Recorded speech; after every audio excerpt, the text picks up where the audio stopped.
The late Sonwabo Eddie Funde has been laid to rest today. During his funeral, speakers described Funde as an inspirational, gallant fighter and a person who was always willing to help others.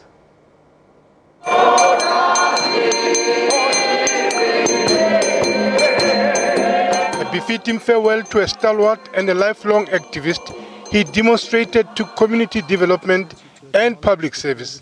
For those close to him, it was a sad moment. With tears, they described how they lived and worked with Eddie Funde.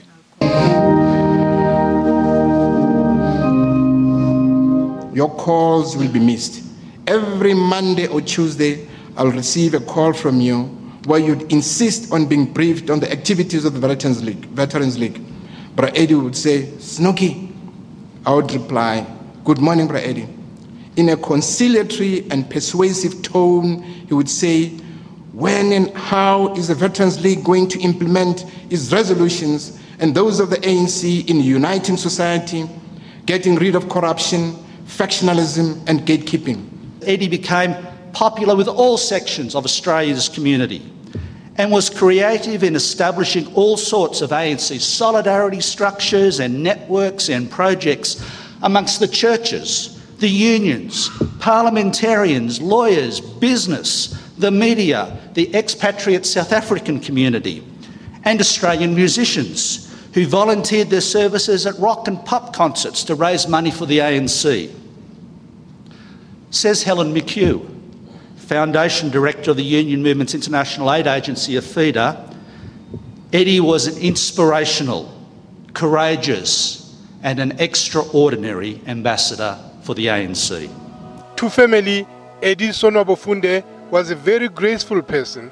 In his lifetime, he constructed and built bridges that helped a lot of people and comrades to walk on, crossing to education. Yet he managed to unite the family in his humility, and he was a reservoir of knowledge and wisdom. And a loving father to his children. We cannot thank you enough for all you have done for us. You loved us for who we are, with our strengths and our flaws. You never tried to change us. You even loved my dreadlocks, despite all my family and friends telling me to cut my hair. You managed to instill discipline in us without ever raising a hand. Always calm, always gentle, but still commanding respect. Former President Kgalema Motlanthe said Funde had an indelible impact on society. And we had an exchange program with Australian mine workers, and literally everywhere, all the Australians knew Buddha Eddie. You know, in other countries, when you say you are from South Africa, the next response is Nelson Mandela. In Australia, if you say you are from South Africa, the response is Eddie Funde. That's the person they knew, because he's literally crisscrossed that country, mobilizing all sectors of society.